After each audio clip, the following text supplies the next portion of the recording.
All right, well, it's really good to sit down with you again. Yes, thank you. So I understand we have some updates to share around LPA's power supply. I know the board had a big vote last month, so can you just kind of let us know what they decided?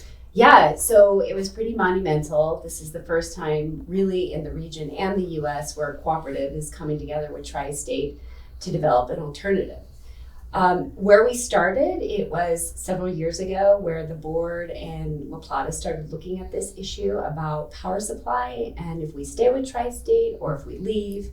And then when I started a little less than 3 years ago, they asked me to really start to investigate what that would look like.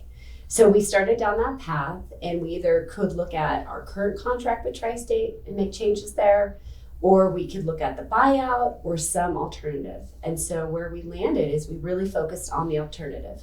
So the board voted unanimously to approve La Plata and myself and staff to move forward on that option. So we were looking at three options, if I understand correctly: staying with our current contract, partially buying out of that contract, and a full buyout of that contract, correct? Correct. And so the board voted for us to do kind of a partial contract. So what's that going to look like? Yeah. So what we will do is we'll have 50% of our power with Tri-State. So we'll stay with them for that. And then the other 50% we'll get from another party. And that group we chose is called Crossover Energy. Okay, cool. So of those three options, why did the board select that one? What are some of the benefits with that option? Yeah, great question. So one is that we maintain our reliability of the grid. So we are able to still use Tri-State's transmission network and their power. And then we're also able to diversify and bring in another entity that supplies power and also transmission. So the reason for a lot of that is we do not want to get in a situation what California and Texas had. So diversifying your energy supply allows us to spread the risk. And now we have great reliability through Tri-State, and we have great reliability through this other party. And there's two other issues. One is that we save money. So we're estimating that on average, once we take power, we'll save an estimate of $7 million a year. Mm. So over the course of the contract, that could be around $120 million. Mm. And then the other great benefit is that we cut our carbon in half as soon as we take this power. And that's equivalent to taking 71,000 cars off the road. Wow. Okay. So the board voted for staff to pursue this option.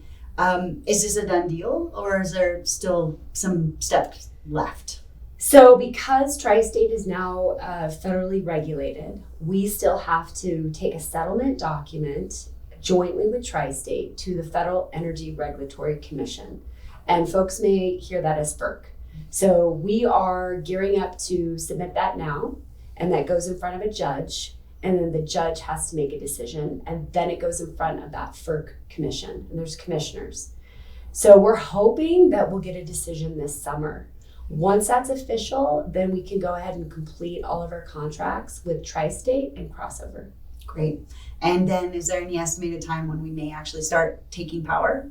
Yeah, we're hopeful to take power in 2024. And why it takes that long is because we're going to have to build resources. Mm-hmm. Okay. And so what does this mean for the average member? And that's, I think, what folks want to know. So we're going to save money, we're going to cut carbon, we're going to keep our reliability the same. But what does this mean, brass tacks for our members? So once we see the savings and we really know what we're looking at, and we know more about the future, right, of inflation and the cost of power and the cost of equipment, then we will be able to see if we can actually lower rates. So that's one option. The other option is to stabilize rates for several years so that everybody knows and has certainty about what their power will cost. The other is investing more in our infrastructure so that we can avoid major fire hazards. Mm-hmm. And if there are outages, we can put more equipment on our system to reduce the amount of outages. So those are some major issues. And then we actually are going to improve resiliency and reliability because we are splitting it between two major entities that are supplying power. And so that decision, whether it's a rate decrease, rate stabilization, additional money for infrastructure and fire mitigation, that's something the board will have to decide in future, correct? That's correct. Okay. Yes. Yeah. All right. Anything else you want to update folks on? No, I just think that, again, this was a great partnership with Tri-State, a good opportunity that I think most of us had not understood could be an option. And we're very thankful. And so we hope that others across the US will see that this is a new option, monumental, groundbreaking, that others will look to as an example. Great. All right. Well, thank you very much, Jessica. Thank you.